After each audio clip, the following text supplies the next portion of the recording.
Hello, it's PSYCHOCORE, the philosophy of love, from Plato to Fromm. Love is perhaps the most powerful force shaping human experience. From ancient philosophy to modern psychology, thinkers have tried to understand what love is, why we seek it, and how it transforms us. But love is not a single concept. It has many faces, from the divine yearning of Plato to the therapeutic insight of Fromm. This is a journey through the philosophical evolution of love, one that invites us to reflect on the meaning of affection, desire, and connection in our lives. In Plato's Symposium, love is portrayed as a ladder of ascent, beginning with physical attraction and culminating in the contemplation of divine beauty. Plato introduces the idea of Eros, a kind of longing that is not just carnal but metaphysical. To love, for Plato, is to desire wholeness, to reach toward the eternal and unchanging. Love thus becomes a path to transcendence, a spiritual impulse that urges the soul beyond the visible world. Centuries later,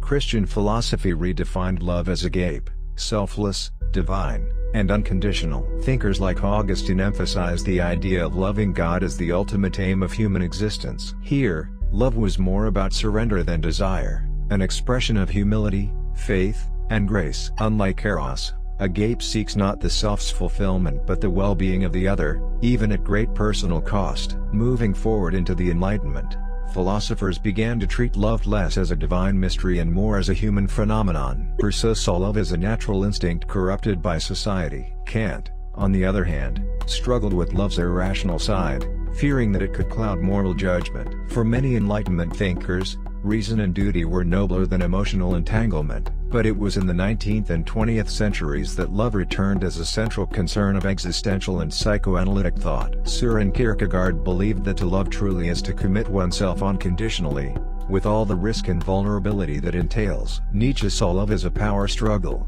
a dynamic of possession and creativity. For Freud, love was rooted in unconscious desires and childhood attachments. He argued that romantic love often masks deeper psychological conflicts, a projection of needs that were unmet in early life.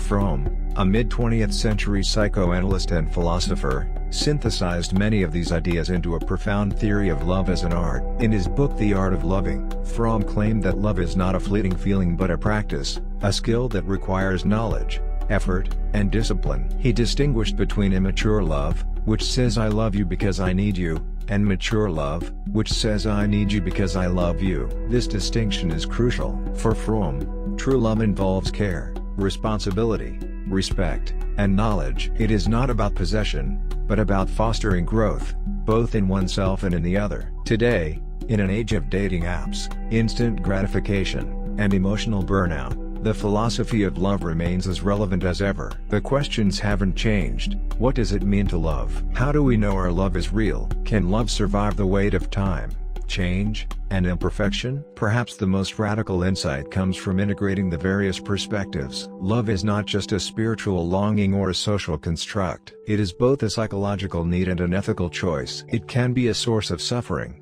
when it's unrequited or lost, and a source of transformation, when it opens our hearts to deeper understanding. The Greeks, the Christians, the Romantics, and the existentialists all offer pieces of a puzzle that we continue to solve. To love authentically is to embrace vulnerability. It is to see another person not as an object of desire or a savior of loneliness, but as a fellow being, equally fragile and complex. Love begins when we see, truly see, and continue to care, even when things are difficult. That kind of love takes courage. In a world often defined by utility, speed, and surface impressions, love remains one of the last acts of depth. And so, the philosophy of love is not a set of rules. It is a call to awaken, to turn inward and outward with openness, presence, and care. To live as if love matters, because it does.